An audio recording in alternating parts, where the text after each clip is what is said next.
Salut Romain. Salut Greg, Alors toi, enchanté. tu es à Bangkok. C'est ça, depuis presque 6 ans maintenant. T'as quel âge?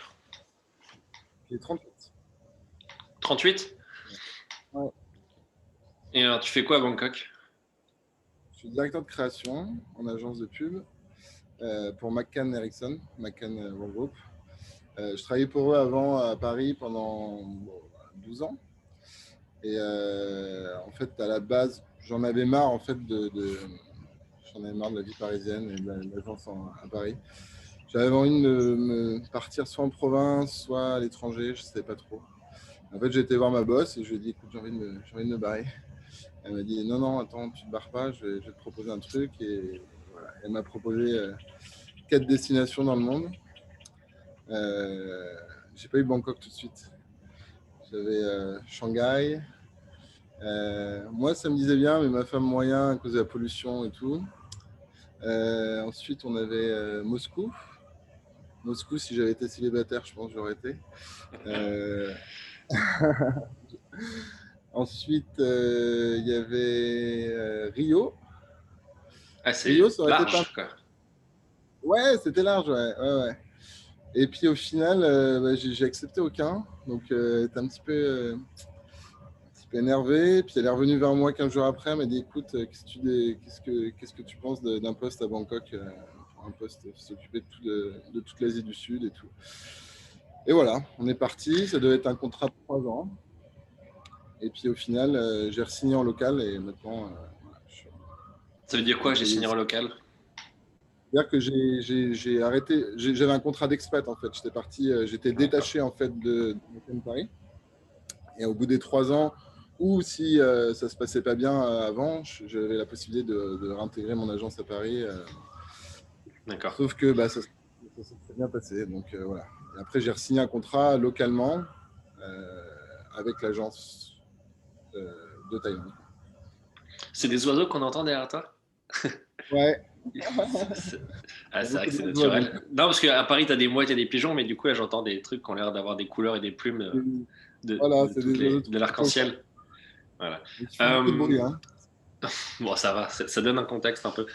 Du coup, tu disais, t'es Ouais. parti de Paris, tu faisais quoi à Paris comme poste? T'avais quoi comme poste? J'étais DA senior. D'accord. Euh, et, Et t'as toujours été chez McCann, vas-y. c'est ça? Ouais, quasiment tout le temps. Ouais, Et du coup, tu étais attribué à des budgets, à des comptes?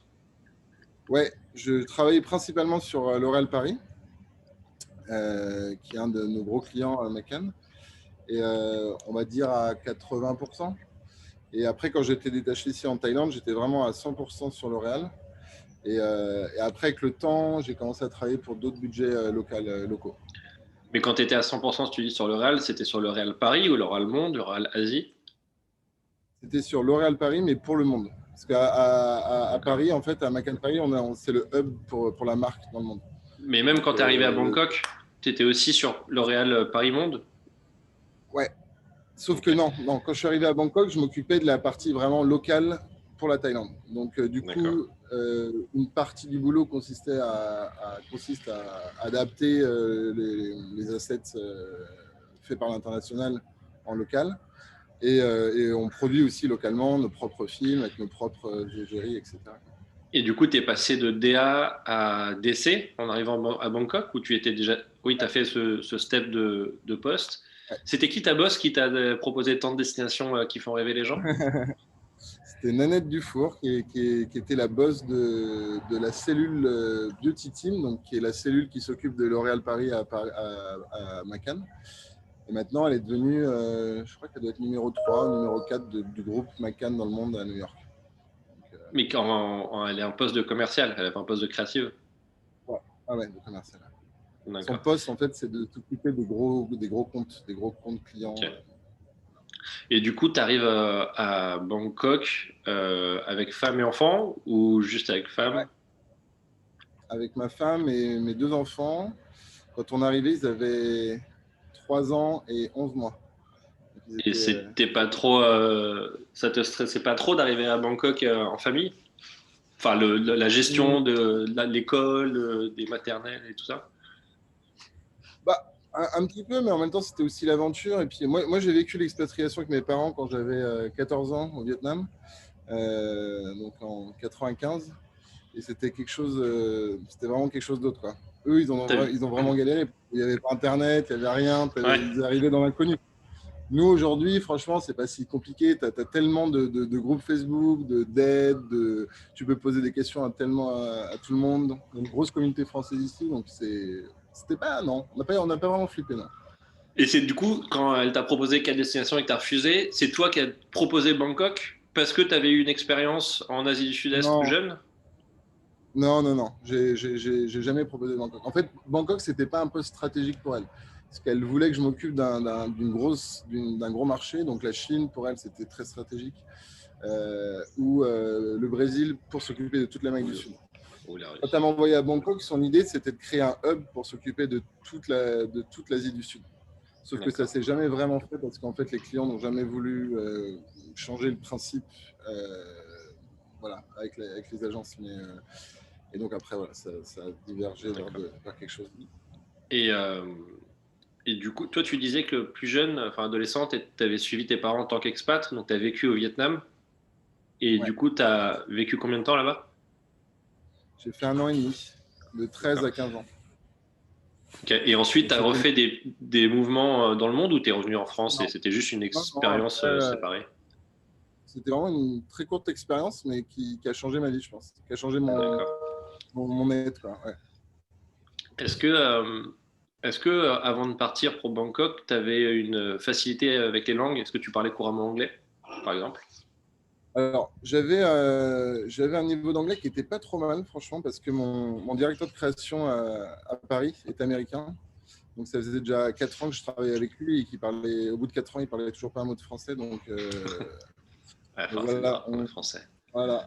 Donc, on s'adaptait. Et Bon, tu ouais, non, travailles déjà un peu en anglais au quotidien, ça te ouais, paraissait ouais, moins être une nouveauté aussi de passer à des réunions en anglais. c'est Et ça, c'était le c'est ça. cas à C'était pas McCann, un- c'était une agence Voilà, on internationale où tout avait le monde bossait en anglais. Ouais, ouais, ouais, voilà. Donc, on n'avait pas. Ma boss, Nanette Dufour, elle est canadienne, en fait, anglophone. Elle parlait Mhm. français, mais.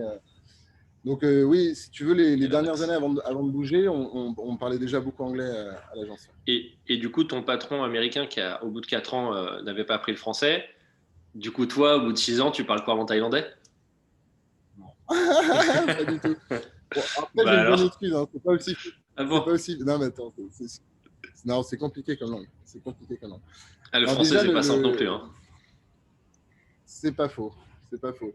Mais non, le problème du thaï, c'est que déjà, les Thaïs à l'agence, ils parlent tous super bien anglais. Ils ont tous fait des études dans des pays, fini leurs études en tout cas, dans des pays anglophones, Mm. souvent en Australie, Nouvelle-Zélande, dans la région, quoi. Et du coup, bah, l'anglais, voilà, on utilise l'anglais très facilement.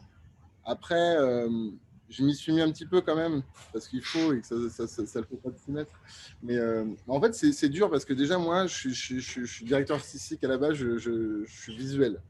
J'ai besoin de voir les. Et quand j'habitais au Vietnam, Pas avec les mains. Voilà. Le vietnamien, ça s'écrit avec des caractères alphabétiques. Parce que les Français, quand ils ont envahi le Vietnam, voilà, Ils ont laissé ils ont quelques changé traces.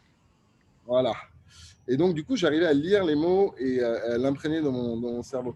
Alors que le thaï, vu que C'est un les alphabet caractères sont différent. impossibles à lire, voilà, j'ai vraiment du mal. Et puis, C'est comme le cyrillique après, sinon, ou le chinois.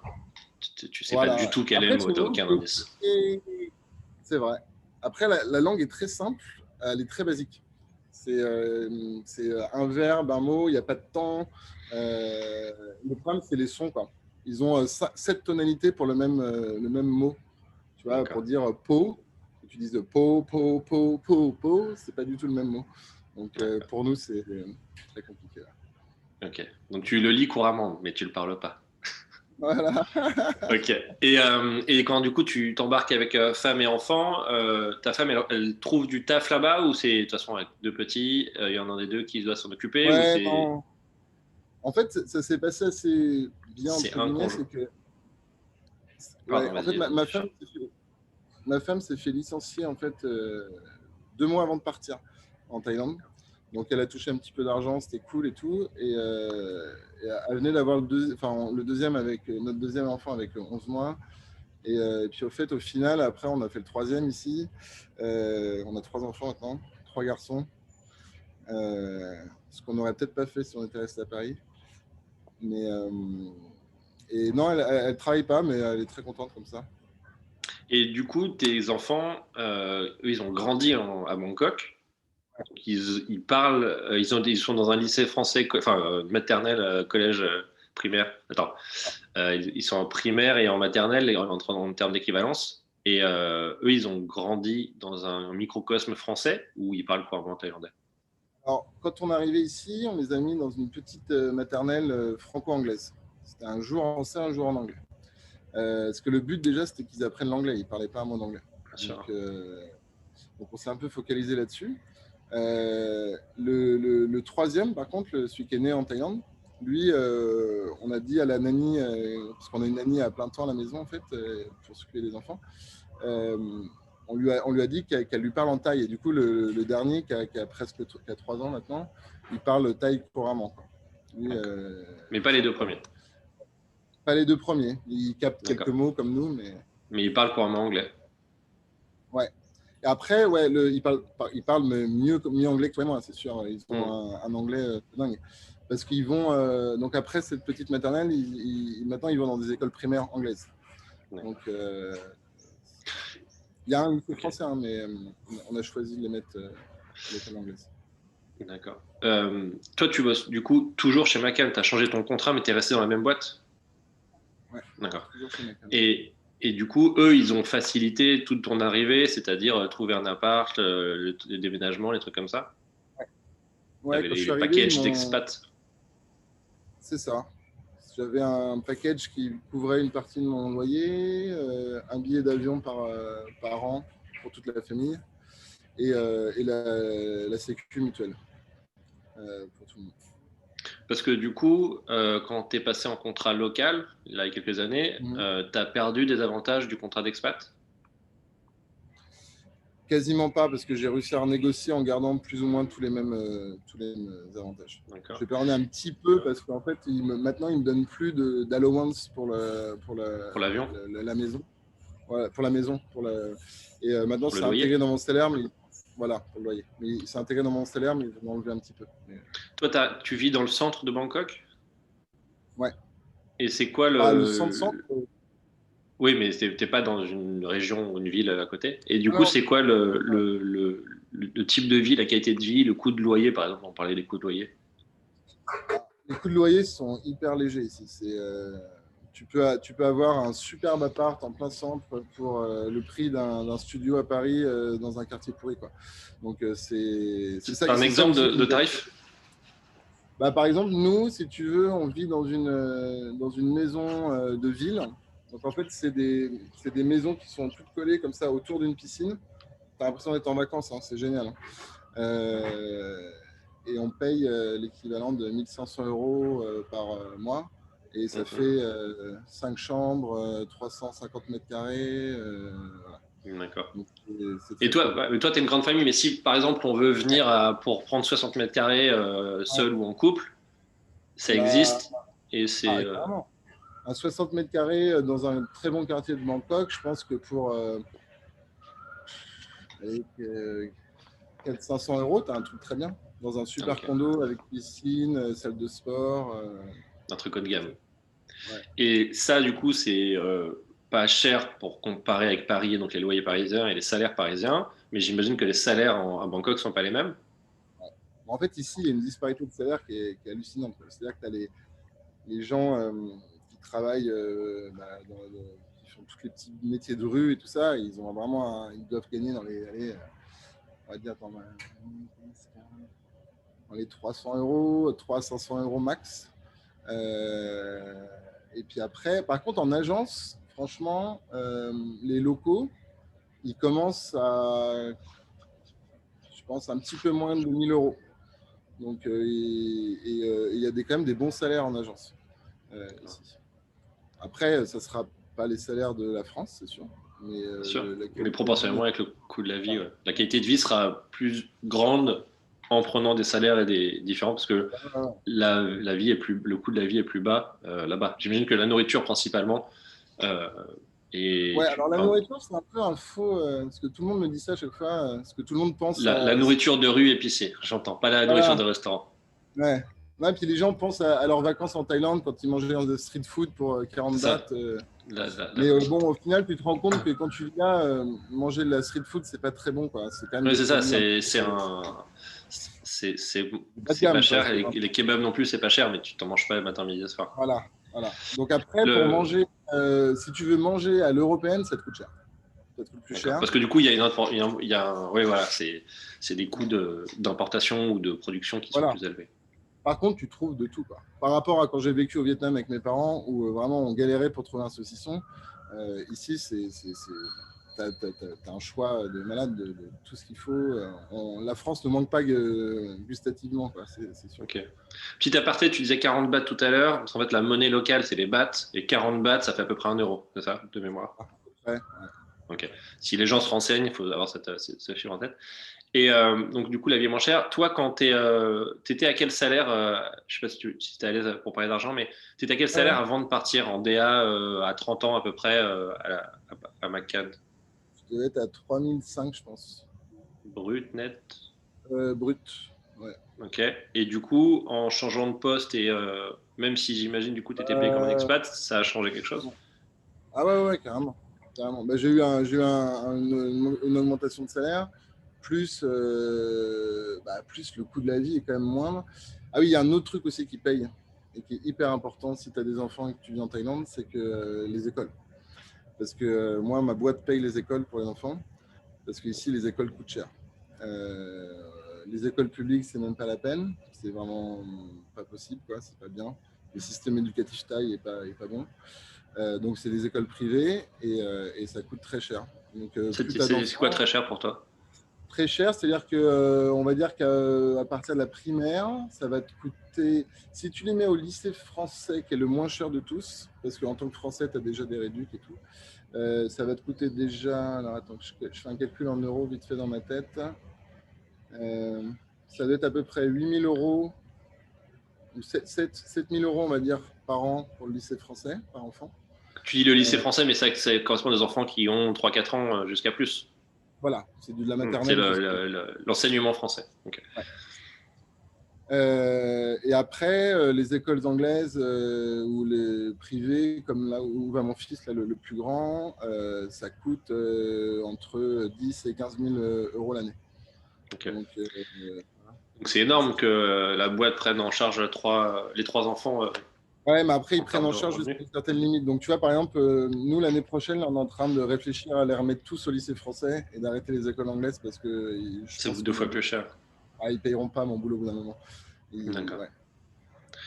Et oui, parce que du coup, là, ton plus grand, il a 15 ans, 14 ans? Non, non, il a 8 ans. 8 ans. Ils ont 8, 5, 8, 6 et 3. Ah oui, non, il a été 2 ans. Non, pardon, ok. Ouais, Il a actuellement 8 ans. ouais. C'était il y a 8 ans. Ok, oui, donc c'est encore petit. Ils ont pas encore la Mais ça coûte déjà bougeotte. cher. Ça quoi? Ça coûte déjà cher, les écoles à cet âge-là. Ouais. Bah, moi, j'ai 2 enfants, donc déjà, les enfants, ça coûte cher. Ouais, Qui ouais, déjà. ils ont 6 et 4 ans, donc t'es pas très loin des tiens. Ouais. Et alors, en plus, En bon, fait, bah, dans le on privé, se rend compte, tu vois, dans des pays comme ça, tu te rends compte de tous les avantages qu'on a en France, en fait, qu'on ne se rend pas compte ouais, quand on c'est est toujours comme français. ça, bien sûr. Et, même par exemple les activités extrascolaires pour les faire faire du foot, bah, ça coûte 2, 3 fois plus cher qu'en France. Parce qu'en France, on a des subventions, des mairies, des machins. Il y a les taxes, quoi, bien sûr. Enfin, les taxes correspondent à ça, quoi. Les impôts et Voilà. compagnie. Et donc, du coup, tu as augmenté de salaire en arrivant, on va dire, dans les 5 000 euros, un truc Ouais, comme voilà. ça, ou plus, à peu près. Un peu Donc plus, ouais. là, à Bangkok, c'est un énorme salaire. Surtout s'ils te payent Ah ouais, le loyer. Parce que du ah coup, ils ouais, ouais, payent non, le non. loyer de ton appart. Donc, Alors maintenant, plus totalement, mais bon, une mais partie. quand tu es arrivé, on va dire, dans le package, c'était de l'argent de poche, entre guillemets, 5 000 Ouais. euros. Enfin, de l'argent de Ouais, poche. Le loyer étant la plus grosse source de dépenses à Paris, on va dire qu'on en ça. Et il y après, a des taxes. ouais, euh, c'est assez taxé. Hein. Mais bah, quand tu as des salaires comme le mien, tu es taxé dans les 33%, je crois. ok. D'accord. Mais du coup, ton salaire fait vivre quand même toute la famille en Ouais, étant ouais, dans une belle, ouais. un beau niveau de vie, quoi. Il y a pas de... Là où Voilà. en France, ce serait pas, c'est énorme Non, et, on n'aurait pas la même qualité de vie, bah, surtout à Paris, quoi. et surtout pas du tout le même niveau de vie, quoi. Non, c'est clair. Ok. Et il y a une, tu me disais, il y a beaucoup de Français à Bangkok. Ouais. Mais est-ce qu'il y a beaucoup de Français qui ne soient pas des touristes? C'est-à-dire qu'est-ce qu'il y a vraiment des gens qui restent un peu plus que 3 mois et Ouais, ouais, ouais. Non, non, il y en a beaucoup. Nous, on a toute une communauté de potes de Bangkok, quoi, qui sont là depuis de nombreuses années. Alors, il y en a beaucoup qui travaillent dans des boîtes, dans des grosses boîtes, mais il y en a aussi qui ont monté leur propre.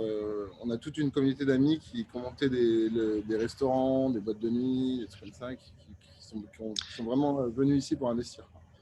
et est-ce qu'il y en a beaucoup aussi qui sont dans la publicité?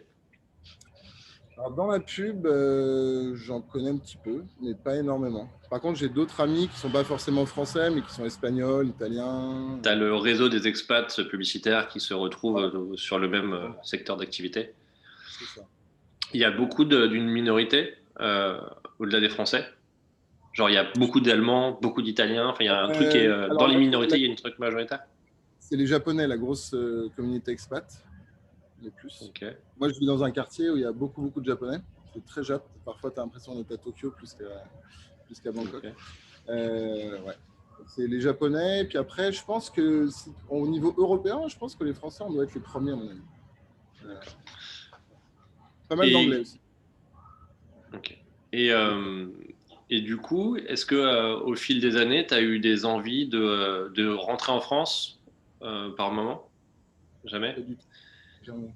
Et à l'inverse, est-ce que tu as eu des envies d'aller dans ces pays auxquels on t'avait proposé, que ce soit la Russie, le Brésil ou aller en Chine, une fois que tu as fait le step de partir de France, que tu as un peu coupé les ponts avec l'habitude française et le fait d'être loin, est-ce que du coup tu dis, bon, bah maintenant, allons visiter le monde?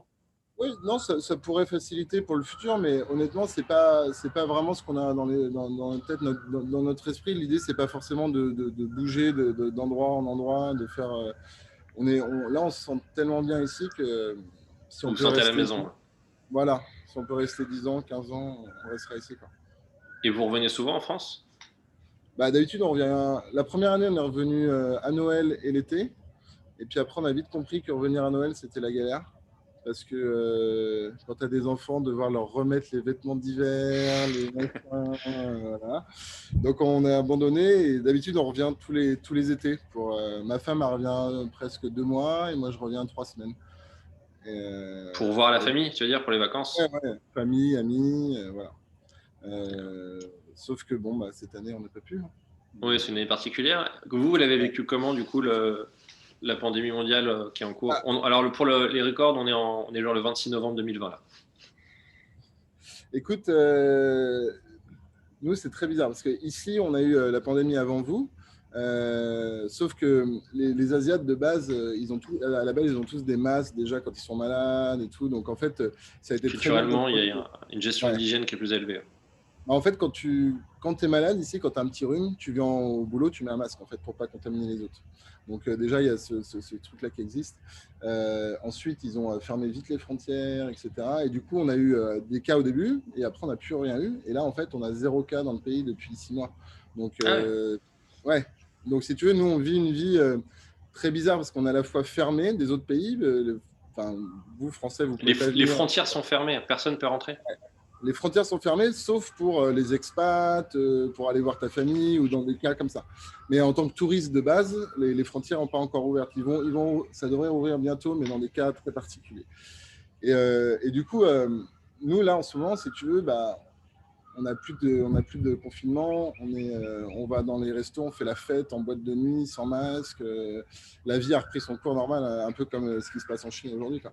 Donc, à chaque fois qu'on contacte, enfin, dès qu'on parle avec des gens en France, on est un petit peu toujours un peu étonné de se dire merde, c'est vrai que eux, c'est reparti comme au début, quoi.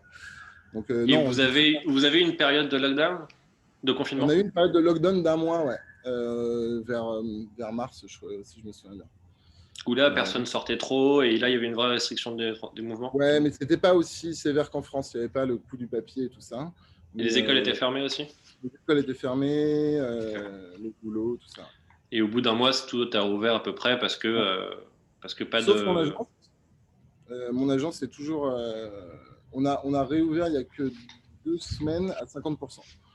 On vient. C'était du télétravail depuis mars, là? Ouais, ouais. Et, Même s'il n'y a pas de cas. Ils ont quand même. ouais, parce qu'en fait, c'est la boîte américaine et vu le nombre de cas qu'ils ont aux États-Unis, bon, et puis les Américains, ils ne voient pas plus loin que le bout de leur nez.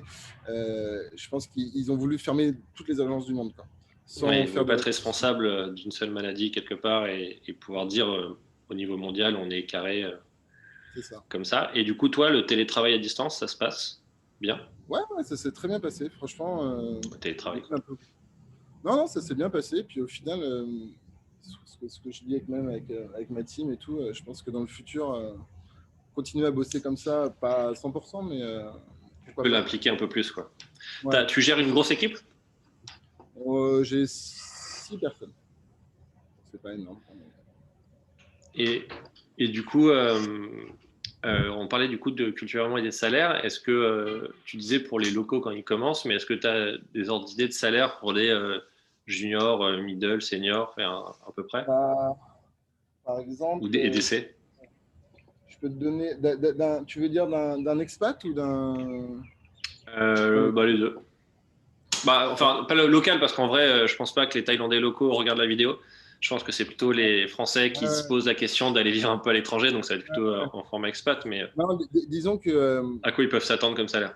un créa junior qui vient de commencer, qui a un tout petit peu d'expérience, on va dire 1 ou 2 ans, s'il se fait embaucher dans une agence en Thaïlande, un local, il va être payé, je pense, à peu près 30 000 bahts, donc on va dire 750 euros. Euh, Ensuite, j'ai pas tous les salaires en tête, mais je peux te donner C'est un ordre des idées d'idée, comme ouais. ça. Mm. Voilà. Mon bras droit, qui est italien, qui me seconde, je crois qu'il a 100 000 bahts, donc il doit être à 2500 et quelques Il par a quel mois. âge? C'est quoi son Il expertise? a 34 ans, c'est un Ok, senior art director. d'accord, Euh, Seigneur. voilà. Et donc, c'est moins qu'en France, quoi. Il faut À te ce dire niveau-là. qu'on peut arriver sur entre junior et senior entre 1000 et 3000 euros, à peu près. Ouais. Un peu moins de 1000, mais bon. Et avec, par contre, un rapport de vie différent parce que tout étant moins cher, l'argent à la fin du mois et le niveau de vie est plus élevé. Par contre, tu as du mal à saver de l'argent, quoi, parce que ici, tu claques un peu tout, hein. C'est un peu, il y a beaucoup de tentations, quoi, on va dire. Entre bon, les Précise beaucoup restos. de tentations parce que les Français, quand tu leur dis beaucoup de tentations à Bangkok, je pense pas qu'ils disent la même chose que toi. Enfin, j'espère. Oui, oui, j'ai bien compris ce que tu veux dire. Mais non, non, je Je parle voulais des dire, par putes. exemple, entre guillemets, c'est pas si cher, donc ça va. Non, les tentations de, bah, déjà, les restos, les bars, la ville est remplie de restos et de bars, et du coup, tout le monde sort tout le temps, il fait tout le temps beau, donc on est tout le temps en train de sortir. Et puis les week-ends, quoi, les week-ends à la mer, bah, c'est pas cher, mais c'est quand même un coût quand tu prends l'avion. Toi, tu multiplies Mais tout par 5, quoi. ouais, mais par contre, c'est quand même le kiff d'aller 3 jours à Copenhague, À puis Kopipi, à revenir à Copenhagen, Bangkok. ouais.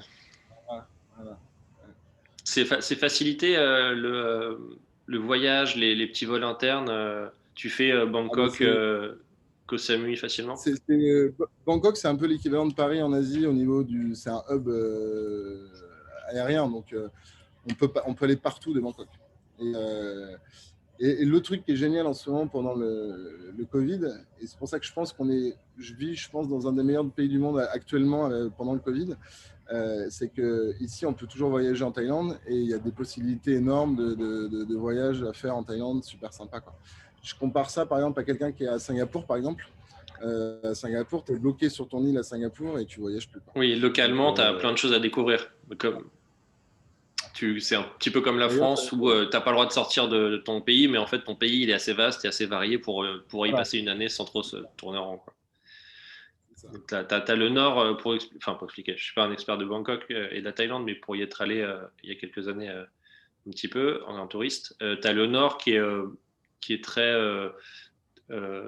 très naturel, très traditionnel, Ouais. on va dire, avec une culture plus ancrée, et le sud qui est un peu plus touristique, c'est-à-dire qu'il va se retrouver un peu plus dans les îles dont on parle, les plages qu'on a en Ouais, tête quand on voit des communications ouais. de ça, et Bangkok est à peu près au milieu, entre le nord et le sud. C'est ça, à peu près. Ouais, ouais, Okay. à peu près. La Thaïlande, c'est un pays qui fait la taille de la France exactement, mais qui est beaucoup plus allongé, quoi. Qui est en Et, hauteur. il y a le même nombre d'habitants, le même nombre la même surface à peu près. Et est-ce que culturellement, tu arrives à te mélanger aux locaux où il y a une barrière de t'es un étranger et on veut bien boire le thé ou déjeuner ensemble, mais on va pas partir faire un tennis. Ah, On peut ça partir dépend. faire un truc ensemble en vacances, quoi. Ouais. En fait, d'abord, il faut que je fasse une petite introduction sur la population thaï à Bangkok. Parce qu'en fait, les Thaïs, les vrais Thaïs, ils sont assez foncés de peau, ils ont une tête d'asiatique du sud, quoi. Mais il y a aussi une élite à Bangkok qu'on appelle les Sino-Thaïs, qui sont en fait des Chinois, des descendants chinois qui ont immigré en Thaïlande il y a à peu près 150 ans, 200 ans. Cette élite, en fait, est composée de Sino-Thaïs. Donc, en fait, quasiment tous les business en Thaïlande sont détenus par ces Sino-Thaïs, qui sont très blancs de peau, qui ont vraiment des têtes de Chinois. Et du coup, ces gens-là, c'est très compliqué de les approcher. Les high Thaï, donc ce qu'on appelle les high, c'est les gens riches, high society. Les high Thaï méprisent un peu tous les étrangers, sont très nationalistes. Donc c'est assez. Par contre, les autres Thaïs, ouais, t'arrives à leur parler. Après, la Thaïlande, c'est un pays très, très compliqué, très méga nationaliste. Ils sont hyper nationalistes. Mais la jeune génération, ceux qui ont 25 ans aujourd'hui, ceux qui sont en train de manifester dans les rues aujourd'hui, eux sont beaucoup plus ouverts et beaucoup plus amènent d'être amis avec des étrangers. C'est quoi la structure du pays? Je crois de mémoire qu'il y a un roi Thaïlande qui est décédé cette année ou l'année dernière, qui est un événement parce que ça faisait très longtemps qu'il était un peu comme ouais, le roi, la reine d'Angleterre, quoi. C'était un personnage et encore plus idolâtré, on va dire, qu'en Europe, ouais. le rapport monarchique. Mais du coup, c'est une monarchie, c'est-à-dire qu'autant la reine d'Angleterre, elle a un rôle, je suis en plein dans la série The Crown, autant la reine d'Angleterre, elle a un rôle plus diplomatique ou du moins représentatif, autant est-ce qu'en Thaïlande, c'est la monarchie, elle dirige le pays? Non. En fait, la monarchie, donc voilà, c'est un régime, c'est une monarchie. Sauf que bon, c'est un pays, la Thaïlande, qui a vécu, si je dis pas de conneries, je crois 20 coups d'État en 60 ans. Donc en fait, là aujourd'hui, c'est les militaires qui sont au pouvoir. On fait un putsch militaire, voilà, comment on appelle ça, un coup d'État. Et donc c'est les militaires qui dirigent le pays, soutenus par la monarchie. Donc c'est une Ça fausse fait longtemps, démocratie. ça? Ça fait longtemps que Ça c'est. fait, ouais, ouais, Oui, ça fait c'est pas depuis cette année. non, 2014, je crois. En Ah, fait, ça fait pas longtemps. avant 2014, non, avant 2014, il y avait un gouvernement élu, les chemises rouges, qui sont en fait un peu des socialos, un peu coco, quoi, un peu communistes. Et eux ont été renversés par les militaires, avec la pression du roi. Et là, en fait, aujourd'hui, il y a les jeunes dans la rue parce qu'ils en ont ras-le-bol et ils veulent un retour à la démocratie. Euh, et pour la première fois, parce que donc, comme tu disais, l'ancien roi était vraiment vénéré, etc. Et son fils qui a repris le flambeau, c'est pas du tout le cas. Il vit les 3 quarts du temps en Allemagne. Donc les Thaïs considèrent qu'il a plus rien à faire ici et qu'ils n'ont plus besoin de lui, quoi. Donc là, on ne sait pas trop ce qui va se passer, c'est hyper instable. Il y a des manifestations tous les jours, pacifiques, mais c'est quand même des militaires en face qui sont un peu des deux, quoi. Donc on va voir comment ça va se passer. Mais On va ça dire que risque d'être la vie a un poil moins de valeur, ou du moins ouais. c'est plus facile de mourir en Thaïlande. Ah bah, T'as- en fait, à chaque fois qu'il y a eu des coups d'État, ou des grosses manifestations comme ça, il y a eu souvent des morts. Donc c'est un truc. Et toi, tu te sens en sécurité? Ouais, nous on se sent en sécurité. Alors c'est un pays qui est méga safe, la Thaïlande. Si tu compares avec Paris, c'est le jour et la nuit. Tu vois, par exemple, là, j'ai mon, je vais te montrer, mais mon scooter là, qui est là. Mais je ne l'ai pas bloqué, il y a mon casque posé dessus. Ici, tu ne te fais rien voler, tu fais tomber un billet par terre, les gens te courent après pour te le redonner. Donc, tout ce côté-là est méga agréable. Ça vient de deux choses, ça vient de leur culture et ça vient aussi du bouddhisme qui fait que plus tu fais de mauvaises actions dans ta vie, moins. C'est une notion de toi, karma. Ouais. C'est la voilà, religion principale en Thaïlande? Ouais. Ils sont à 90% bouddhistes ici. Okay. Il y a une petite communauté musulmane un peu dans le sud du pays, à la frontière malaisienne. Et puis après, quelques musulmans dans Bangkok. Et après, il y a des toutes petites religions. Il y a des enclaves, quoi. Ouais, d'accord, mais principalement bouddhiste, et du coup, ça amène un respect d'autrui, de la réincarnation, et donc d'être bon dans sa propre vie. Et juste pour en revenir à la sécurité, voilà. Donc de tous les jours, on se sent très en sécurité. Après, tu vois, si ça dégénère, là, les manifestations, on ne sait pas trop parce que ici, les étrangers, on nous appelle les farangs. Et comme je te disais, les Thaïs sont très nationalistes. Même si ça fait 30 ans que tu vis en Thaïlande, tu ne seras jamais Thaï à leurs yeux. Tu seras toujours un étranger. Donc il y a toujours ce petit risque de que si ça dégénère, qu'ils peuvent aussi décider de virer tous les étrangers. On ne sait pas trop, quoi. C'est un peu. C'est un peu particulier là-dessus, mais après, il n'y a pas eu cette tentation au début du lockdown de revenir en France? Non, au moment où ça arrivait plutôt, où ça commençait plutôt par l'Asie et la France n'avait rien. Non, parce qu'on ne s'attendait pas, on ne pensait pas que ça allait prendre cette proportion, je pense. Donc on pensait toujours pouvoir venir cet été. Jusqu'au bout. Puis après, quand on a pu venir cet été, on s'est dit on va venir cet hiver. Et puis là, on vient de se rendre compte que non, on ne viendra pas cet hiver non plus. Et voilà. Oui, et puis maintenant, on va dire que depuis la première vague, l'Europe n'arrive pas vraiment à se relever des quantités de contamination, quoi. Il y a la notion de 0 cas n'existe plus, je pense, en Europe. Ouais. Ok. Donc on parle de culture, on n'a pas parlé de la santé. Il y a un système de santé en Thaïlande qui équivaut à la France ou qui est plutôt en mode c'est des Américains et tout coûte extrêmement cher, ou elle est même inexistante et il n'y a pas d'hôpitaux? Non, en fait, c'est un mélange des deux. Il y a une sécurité sociale qui existe, même pour les plus pauvres. Donc, n'importe qui peut se faire soigner dans les hôpitaux publics, quasiment gratuitement. Maintenant, c'est des hôpitaux quand même hyper anciennes, quoi. Précaire. Et tu peux, très précaire, et où tu peux passer des heures et des heures avant de voir un médecin, etc.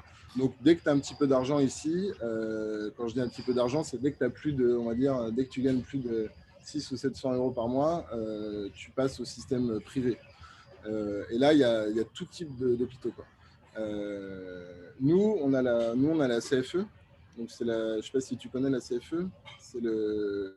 C'est la sécurité française, en fait, la sécurité sociale française pour les étrangers. C'est la caisse des Français de l'étranger, caisse d'assurance des Français de l'étranger. Et en fait, la CFE rembourse. Donc par exemple, moi, je vais à l'hôpital, je paye de ma poche, j'avance.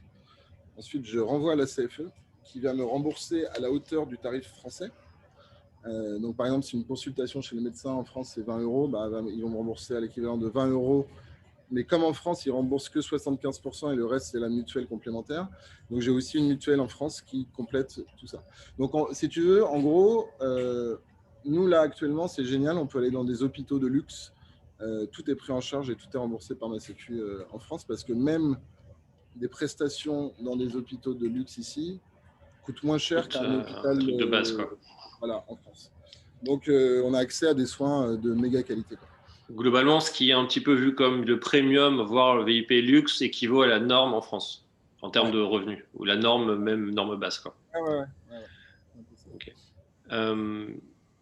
Attends, j'ai une question sur parler de la santé. Non, j'ai juste eu un flash sur ton fils. Ton fils est né en Thaïlande, il est thaïlandais?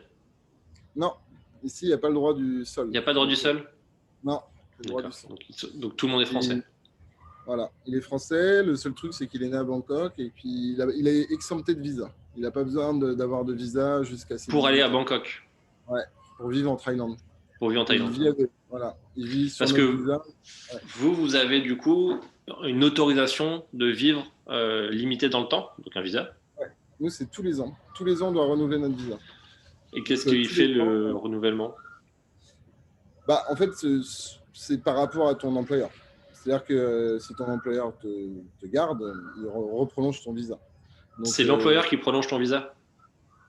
Donc ça, toi, c'est t'as un rien à truc. faire. Moi, j'ai rien à faire. Le seul truc que je dois faire, c'est tous les ans, on doit aller toute la famille à l'immigration pour se présenter, ils nous prennent en photo, etc. Mais du coup, si tu te fais virer, il se passe quoi? Ah ben, si je me fais virer, justement, je peux être viré du pays en très peu de temps. Parce que, alors en ce moment, ils sont très cool parce qu'il n'y a pas de vol, qu'on ne peut pas partir facilement. Mais c'est un peu le truc qui est un peu dur ici, c'est que même si ça fait 6 ans presque que j'y vis, si je perds mon boulot, ils peuvent me dire de me demander de partir. En fait. Mais ils seront immédiatement, c'est-à-dire que ton visa, tu le renouvelles tous les ans. Donc si tu perds ton boulot 2 semaines après avoir eu ton visa, tu as quand même l'année qui court ou s'ils sont informés par ton entreprise. Non, t'as encore l'année qui court. Après, ça dépend il y a des boîtes qui peuvent vraiment être, si vraiment ça se passe mal, la séparation avec ta boîte, un truc comme ça, ils peuvent annuler ton work permit, donc ton permis de travail qui te permet d'avoir le visa. Ils peuvent annuler ton work permit et là, tu peux être viré du jour au lendemain. Mais si tu te fais rembaucher par une autre boîte la semaine d'après, c'est eux qui reprennent la suite, quoi. Ouais. Après, Et si personne t'embauche, quoi, que c'est con. Voilà, c'est ça. Après, là, ils ont fait, depuis le Covid, ils ont fait une amnistie qui date de 6 mois maintenant. Je crois qu'elle vient de se terminer. Mais en gros, tous ceux qui étaient en situation, entre guillemets, irrégulière en Thaïlande ont pu rester pendant toute la période là, de Covid sans visa. D'accord. Ok. Et qu'est-ce qui, du coup, te manque qu'est-ce qui vous manque à tous de votre vie française et parisienne? Tu étais à Paris avant? Ouais. Tu étais dans Paris, ouais. Qu'est-ce qui vous manque de votre vie parisienne, même si elle paraît un peu lointaine maintenant? Est-ce qu'il y a des choses qui vous manquent et des usages ou des best practices françaises? Ça va être un peu bateau, mais les amis surtout. Les amis, la famille. Après, non, ce qui me manque, c'est d'aller dans une bonne boulangerie le matin en 2 secondes et d'aller acheter mon petit croissant. Ça, c'est un peu plus compliqué ici. Le vin pas cher, parce qu'ici, ça coûte très cher le vin. Ouais, et puis je sais pas, les terrasses l'été, les trucs comme ça, ouais, ça manque un peu. La culture, on a moins de culture ici quand même, beaucoup moins de culture. On en a de plus en plus, en ce moment il y a la biennale à Bangkok, donc ça c'est assez cool, on a plein d'artistes et tout. Mais quand même comparé à Paris, c'est moins accessible. Et le dernier truc aussi qui me manque, c'est de marcher à pied dans les rues, de flâner. Ici on marche pas. Ici, parce qu'il fait trop chaud déjà. De deux, il n'y a pas vraiment de trottoirs, ou quand il y a des trottoirs, ils sont encombrés par des marchands ambulants ou des machins. Ou alors il y a des trous, des pièges, un poteau au milieu. Voilà, beaucoup de fils électriques qui se baladent. De mémoire, il y a beaucoup de fils électriques qui se baladent. Ouais. Et donc, rien n'est fait pour marcher dans la rue comme tu peux le faire à Paris, à New York, dans ces villes-là, quoi. Ici, tout le monde est en voiture, en moto, en taxi, en scoot. Ouais. C'est quoi c'est vraiment une question bateau, mais en fait c'est intéressant. C'est quoi la température? C'est quoi la météo à Bangkok? Tu dis il fait chaud, mais ça représente quoi? Il fait tout le temps 30. Il fait tout le temps 30 degrés? Ah ouais, Ouais. toute l'année il fait 30 avec beaucoup d'humidité du coup. Ouais. Non, mais c'est une moyenne, mais en fait, en gros, si tu veux, on va dire que de maintenant, là, donc novembre à mars, c'est la meilleure période. Il fait entre 25 et 30 et il y a 0 pluie. Mais quand je te dis 0, c'est-à-dire qu'on peut avoir 6 mois sans un nuage, sans une goutte de pluie. Après, à partir de avril, mai, là, on rentre dans les mois méga chauds. C'est-à-dire que là, il fait 40 degrés.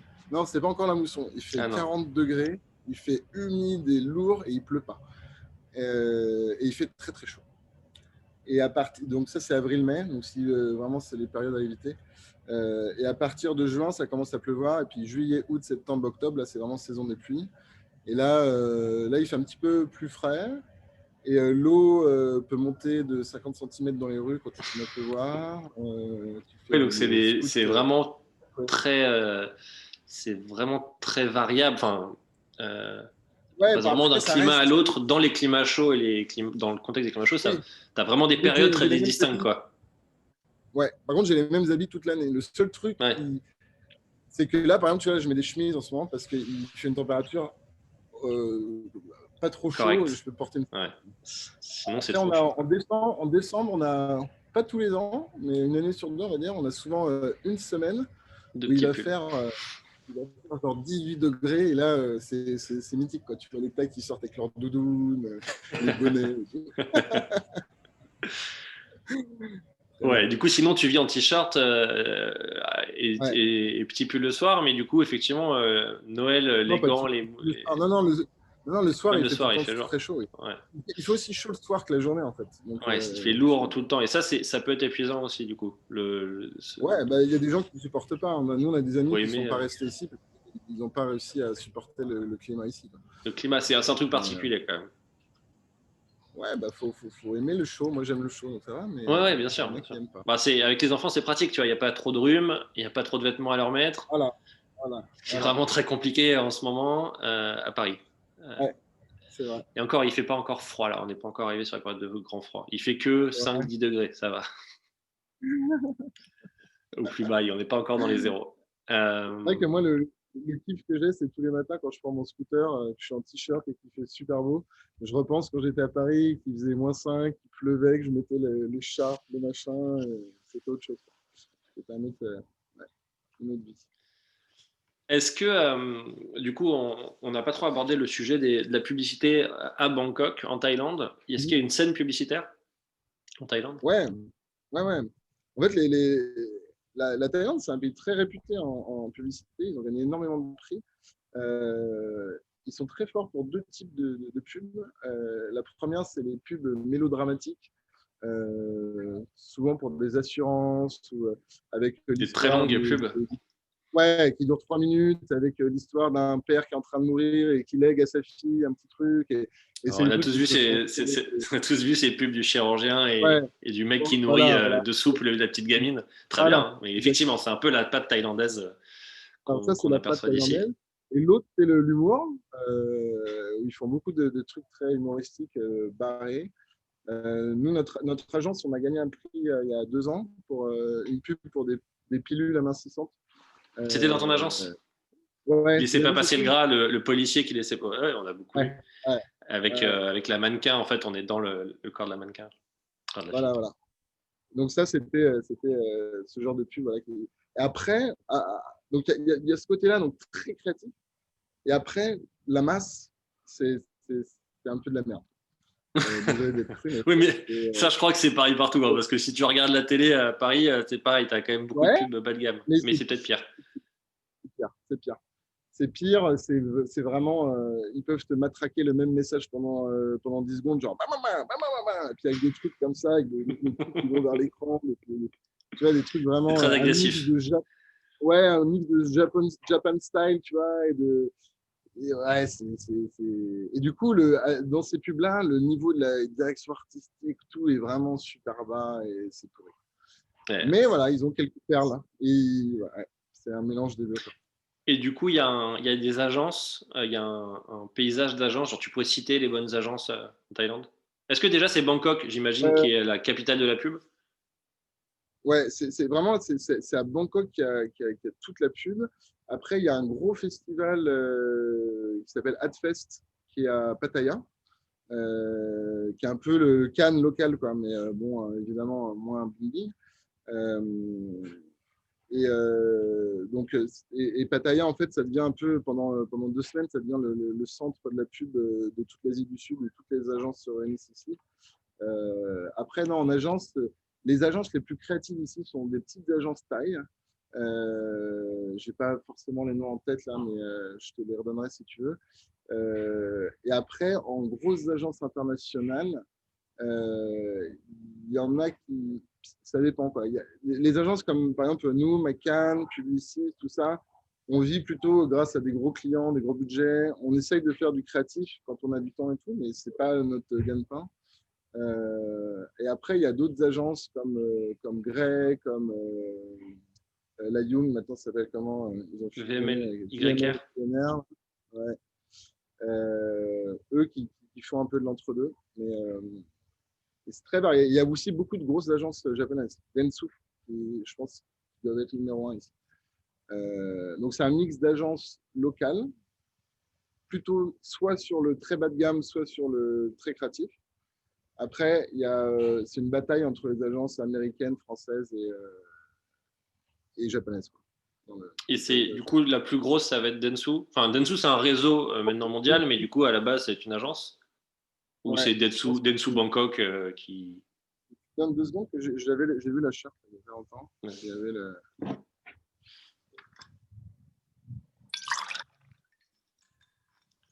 Human Ledger. il y a des codes, j'imagine. Non. Deux. Je dis, tu fais des cuts. Ouais, non, pas du tout. Sauf si on reste une demi-heure comme ça, je vais couper, mais dans la mesure du possible, les gens vivent dans notre D'accord. intimité de discussion, et du Tu coup, ça montes fait là partie pour. des choses. Bah, pendant que tu cherches, je peux raconter d'autres trucs si tu veux. Ouais, carrément. Moi, je peux vous raconter une anecdote que j'ai à Bangkok, qui est très triste, Ouais. parce qu'elle elle consiste à mon voyage de noces où j'ai filmé avec ma GoPro plein de trucs. Je suis arrivé à Bangkok, on est parti dans les îles du Sud et on est retourné à Bangkok à la fin pour l'avion. Et sur Koh Samui, j'ai chargé ma GoPro sur l'ordinateur de l'aéroport pour mettre Ouais. une ou deux photos sur Facebook, tu vois, pour envoyer un peu de jalousie aux copains. C'était il y a 6-7 ans, ça. Et en fait, une fois que j'ai posté sur Facebook, je me suis levé, j'ai pris ma valise et je suis parti.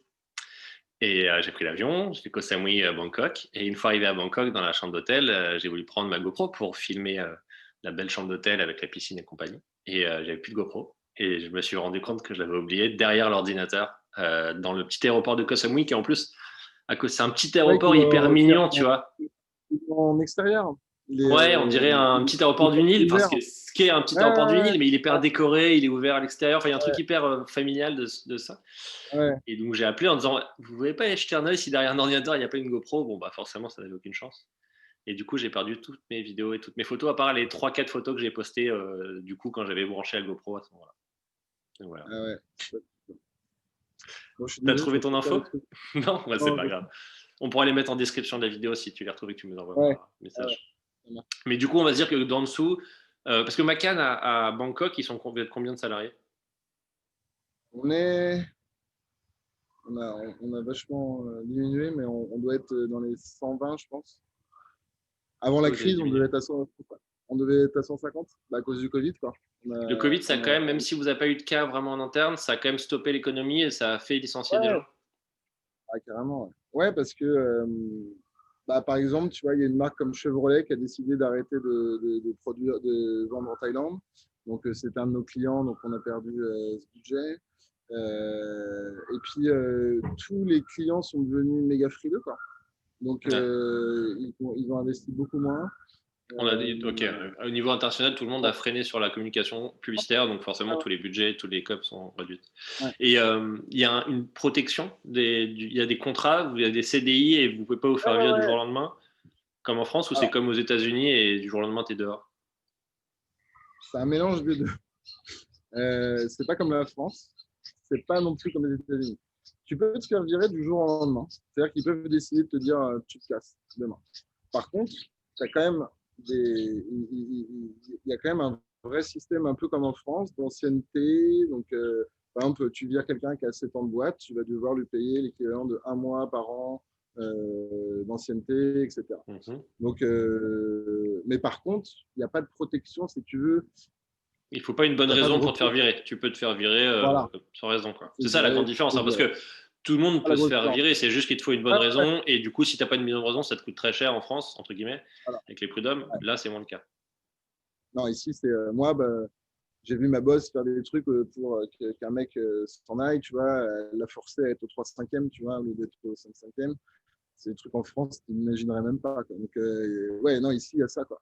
Après, bon, moi, ça me fait pas peur parce que je considère que si tu es bon dans ton taf et qu'il n'y a pas de raison de te faire virer, tu vois. Mais oui, c'est sûr que la protection des salariés n'est pas. Et Après, du et coup, encore, moi j'ai une image parce qu'on est dans une boîte qui est déjà très internationalisée et tout ça. J'imagine que dans des petites boîtes locales, local, ça machin, doit être beaucoup plus rapide, pas beaucoup forcément de moins contrat. pro. Ouais, Ouais. ouais. Et tu disais, vous êtes à peu près 120 chez McCann Bangkok. C'est quoi comme volume d'agence? C'est une grosse agence? C'est une petite agence, 120? C'est une moyenne. Fidèle? Moyenne? Du coup, Dentsu, si c'est la grosse, ils sont à quoi? Ils sont à 400? Ça doit être à 400, ouais, Denso, ouais. Ouais, à mon avis, ouais. Et Publicis, ça doit être gros. Attends. Euh, WPP aussi, attends, c'est lequel? Putain, ça m'énerve de pas retrouver cette chaîne. Oh, fais chier. Mais ouais, après, il y a énormément de types d'agences, quoi. De 20 personnes, de 30 personnes, d'agences locales. Ok. Ok. Si tu pouvais, est-ce que tu vois des best practices du coup à Bangkok qu'on pourrait importer à Paris? Les trucs qu'ils font ici, qui seraient bien que ce soit fait ailleurs? Est-ce Tu que tu veux as dire des... dans le travail à l'agence Ouais, les deux. Enfin, surtout dans le travail, parce qu'après, culturellement, c'est très distinct. Donc, on a déjà abordé un ouais, peu ouais. le bouddhisme et enfin, l'influence Dans le culturelle de ça. Mais travail, bah, déjà, il y a une culture ici de travail qui est, comment dire, les gens ici sont incapables de travailler et de rester dans une entreprise s'ils ne se sentent pas dans un côté familial. C'est hyper important. Donc en fait, moi je pense qu'à l'époque aussi, on m'a envoyé ici parce que ma boss savait que j'avais certaines compétences pour m'adapter à- au type de gens que j'ai en face de moi et la manière de travailler. Les Thaïs, c'est des gens travailleurs, mais branleurs. Ils sont, c'est pas des acharnés de boulot, clairement pas. Euh, Ils vont être vite contents de quelque chose. Tu vois, surtout bon, dans nos métiers créatifs, tu vois, on aime bien toujours pousser c'est l'exigence qui est moins élevée, on va dire, ouais, qui est clairement pas moins. liée à la masse de travail, mais qui est plutôt où est-ce que tu emmènes ta masse de travail. Ouais. Et donc ça, je réponds mal à ta question parce que c'est pas un truc qu'il faudrait importer. Mais non, les choses qu'il faudrait apporter, bah, c'est tout ce côté méga familial, méga sympa. C'est vraiment, je veux dire, tu arrives au boulot, euh, te- tous les jours, il y a quelqu'un qui ramène quelque chose à manger, qui va partager avec les gens. Il y a toujours une Ah, table. Ouais, c'est très culturel. Il y a toujours une table dans les entreprises ici. Il y a toujours une table au milieu des open space où tout le monde met de la nourriture, des boissons et tout le monde se sert. C'est un comme ça, peu mais le. naturellement, ils amènent pour partager. Ouais, ouais, c'est Oh, c'est naturel. cool. C'est comme ça. Mais tu sais, c'est comme le repas ici, quand tu manges avec tes collègues, chacun commande pas son plat, quoi. On commande 7-8 plats, et puis on pioche un peu dans tous les plats. Et qui est-ce qui paye? Bah, on divise la note, mais si tu D'accord. veux, c'est pas, les gens prennent pas leur plat C'est unique. pas individuel, quoi. Ouais. Après, c'est En parlant de ça, clairement. c'est quoi le. Oh, vas-y, excuse-moi. Non, ça c'est surtout le cas quand tu vas manger dans des restaurants asiatiques. Si tu vas dans un restaurant italien ou français, bien sûr, tu vas manger plus à la française, c'est-à-dire avec ton plat et machin. J'allais dire, c'est quoi du coup le volume horaire, les journées types en termes d'horaire et de format? Par exemple, à Amsterdam, les mecs me racontaient que en général, tu commençais vers 9 heures, voire avant, et le déj, c'était un sandwich d'un quart d'heure, mais culturellement, c'est-à-dire qu'on passe au supermarché, on achète du pain, du jambon, du fromage, on se fait son Ouais, sandwich, on mange un quart d'heure ouais. et on enquille, et après on finit un peu plus tôt qu'en France. Vous, c'est quoi votre format? Ici, c'est plus à la française. C'est-à-dire que c'est plutôt 10 heures, 10h30 à l'agence. On part plutôt pas avant 19h30. Le déj, on fait ça dépend, mais on mange jamais, les Thaïs mangent jamais à l'américaine un bout de sandwich devant leur bureau. Ils vont soit aller au restaurant dehors, ou alors ils vont ici, la livraison de nourriture est méga développée, encore plus qu'en France, quoi. Et donc, ils vont commander de la nourriture de street food, et ils vont se faire des gueuletons dans l'agence, dans la social area, ou des trucs comme ça. Et donc, ils peuvent prendre facilement 1 heure pour manger, hein, c'est sans Ah, c'est problème. cool ça. Ouais, ouais. Est-ce que. Ouais, c'est cool parce que Ils ont un rapport avec la nourriture qui est un peu comme les Français, ils sont très, très bouffe. Donc, très attaché à la tradition culinaire. ouais. Et du coup, donc ça, c'est à pause déj, est-ce que, comme à Madrid, enfin, je discutais avec, du coup, à chaque fois, je fais des références aux autres vidéos, mais parce que il me raconte ça et je compare du coup les expériences. La personne à Madrid me racontait, Sébastien, il me disait que ils ont dans les agences un peu locales, ils ont des heures d'été. C'est-à-dire que les volumes horaires, l'été, la journée s'arrête vers 15 heures. C'est installé, c'est instauré. C'est pas absolu parce que les agences un peu plus internationales comme celle dans laquelle il est actuellement, qui est David, c'est moins le cas. Mais c'est quelque chose qui existe dans les autres agences. Est-ce que vous avez aussi ça, d'autant que vous avez des périodes de climat très distinctes? Bah, nous, c'est l'été toute l'année, donc non, non, on n'a pas ça, mais on a un truc qui font Non, tous mais tu vois, quand tu dis il fait 40 degrés, c'est pas la même chose Oui, mais que c'est quand quand il même en fait l'été. 20, mais Mais il fait jamais 20, hein. C'est plutôt ouais, 25. 29. Quoi.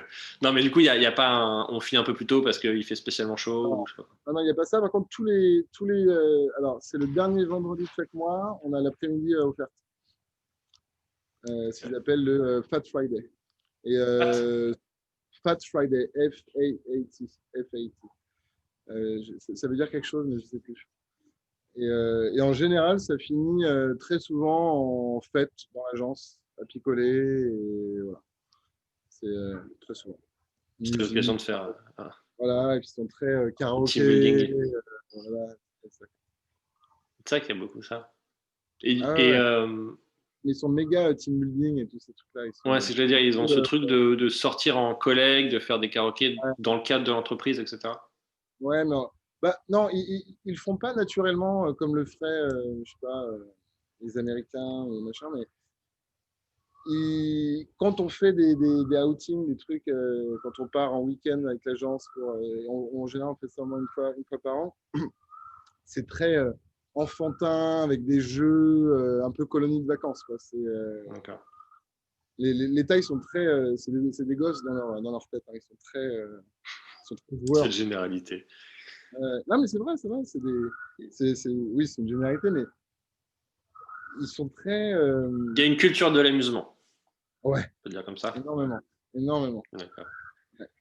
Ils nous trouvent très sérieux, nous, les Français, tu vois. Ils vont dire, ah, vous êtes sérieux. C'est quoi le point de vue des Français enfin, comment les Thaïs perçoivent les Français? Ah bah, depuis Emily in Paris, ça a encore changé. Mais La série sur Netflix? ouais, parce qu'ils ont tous regardé cette série. Et donc, ils m'ont dit, mais putain, mais les Français, vous êtes tous des obsédés sexuels. C'est pas ça. Et tout. C'est pas faux.